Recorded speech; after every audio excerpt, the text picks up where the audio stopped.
The 2026 season started in a disastrous fashion for Red Bull, but it seems like the team is not ready to give up on the competition, despite the massive gap that their rivals have showcased in the first few races.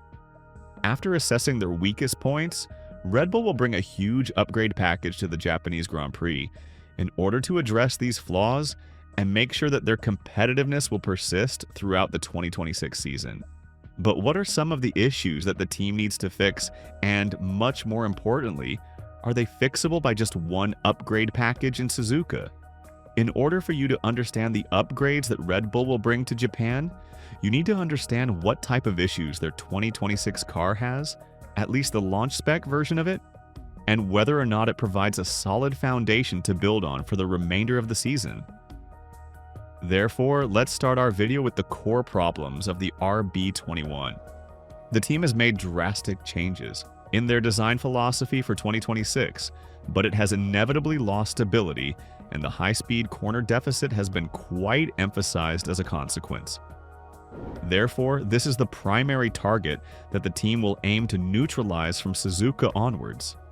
Obviously, Red Bull entered the season with a brand new design and philosophy, which included a new chassis and gearbox, as well as new aerodynamic surfaces. While some of the old problems persisted, it was something to be expected given the fact that Adrian Newey warned us that not every flaw of the car can be fixed in one winter. And as everything goes in Formula 1, by fixing one problem, you create a solid opportunity to start a new one, and in this case, that is the high-speed corner deficit of the RB21. This is something that the team had to compensate for quite a lot by adding a lot of rear downforce to the car for the second track in China, improving the top speed of the car from being one of the slowest in Bahrain to being one of the fastest cars in China in this section, even beating their rivals by a slight margin. Obviously, the high-load rear wing does come with its pros and cons, and according to Paul Monahan, the ultimate goal for Red Bull would be to try and bring more stability to the car by not giving up so much and trying to compensate for their weaknesses in an extreme manner. When talking about this matter to a further extent, Paul Monahan went on to say, "We were actually one of the slowest cars, if not the slowest car in a straight line, so we were on quite a heavy wing level. What we can do is slow ourselves down in sectors 2 and 3, where the car was quick on the straights to try and recover a bit of time in sector 1, the high-speed corners. But ideally, we'd like to keep that and work out a way to try and improve sector 1 by means other than putting a load more downforce on the car and then paying the price for it on the straights." Another issue that Red Bull has is its old nemesis, porpoising, which has returned in China's qualifying session and has made the car quite unpredictable. It's obvious that Red Bull is working on a lot of frontiers and trying to bring the best and most stable version of the car, but at the same time, it's also obvious that they are all over the place, and it could very well mean that they might not understand what the car wants and needs, something that Max Verstappen emphasized quite often during the past couple of races. But once the European season comes, the team will have a huge opportunity to make the car a lot more competitive, and therefore challenge their rivals much more frequently at the front. Apart from the handling issues, we must not forget about the reliability problems that have plagued Red Bull this season. Max Verstappen's retirement in China was a direct result of a coolant failure, a problem that should not be happening to a team of Red Bull's caliber. The team has also been struggling with their new in-house power unit, with reports of issues with the ERS system and a general lack of power compared to their rivals. These are fundamental problems that cannot be fixed with a simple aerodynamic upgrade. They require a deep dive into the design and manufacturing processes of the power unit, and that is a long and difficult process. So with all of this in mind, what exactly is Red Bull bringing to Japan? The team has planned a 3-part upgrade package. The first and most significant is a redesign of the engine cover and cooling exits. This is a direct response to the overheating issues they have experienced, but it also has a significant aerodynamic benefit. By optimizing the airflow out of the engine cover, they can improve the efficiency of the rear wing, which should give them more downforce and better stability in the high-speed corners.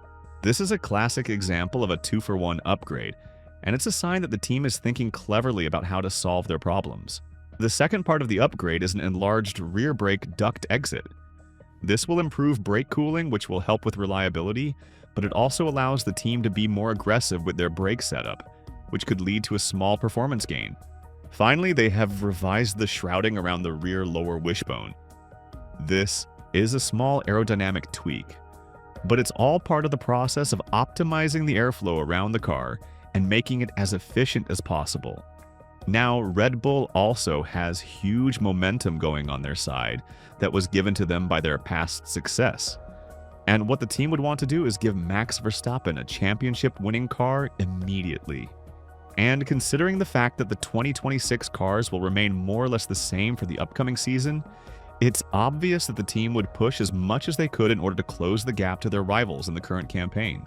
According to Christian Horner, the gap to the front has already been acknowledged, and while they're still to see their rivals bringing upgrades to the next level in tracks like Suzuka and Imola, the Brit is quite positive that the championship battle will take a strong turn once the Japanese Grand Prix comes on the calendar. Another team that also has big issues to fix is McLaren.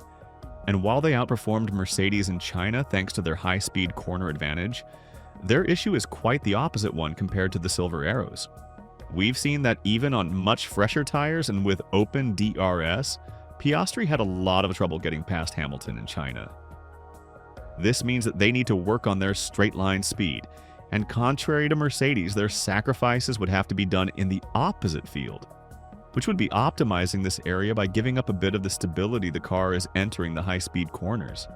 But what is good news for McLaren is that the team is quite positive about the platform they have to work on, which has been established throughout the course of the 2025 season, when the team started at dead last but managed to turn its fortune around and be a consistent podium challenger. Although they would have hoped to start for 2026 much better, the planned upgrades in Imola are something that the team is investing a lot of hope in, not just in improving the top speed of the car, but also in improving the DRS efficiency, which has also proven to be a huge flaw of the MCL38. When talking about the upgrade plans of McLaren, Andrea Stella confirmed that while the team would be bringing small upgrades to tracks like Australia and Japan, it's going to be for around races 6 or 7. We are losing time in the longer corners of the track, and the other area in which we seem to be losing some time is the sections where the DRS is deployed. Actually, our top speed was competitive away from the DRS deployed, but then, especially compared to Red Bull, we lost time with DRS on. So I think we are, first of all, I would say happy from a competitive point of view, but definitely we can see that the areas where we have a weakness do compromise our ultimate performance and our competitiveness. And we can never turn a blind eye to Aston Martin, a team that always seems to have something going on in the background. And considering the fact that their basis is solid and they're following a rise in the development curve, the upgrades planned in Imola will target some of the weaknesses that plague the performance of the AMR26. One such weakness is the high fuel pace of the car, which comes particularly because of the position of the fuel tank. This might influence the weight distribution of the car, and it makes it run lower on the ground, thus affecting the behavior of the floor, which is instrumental to the current regulation era.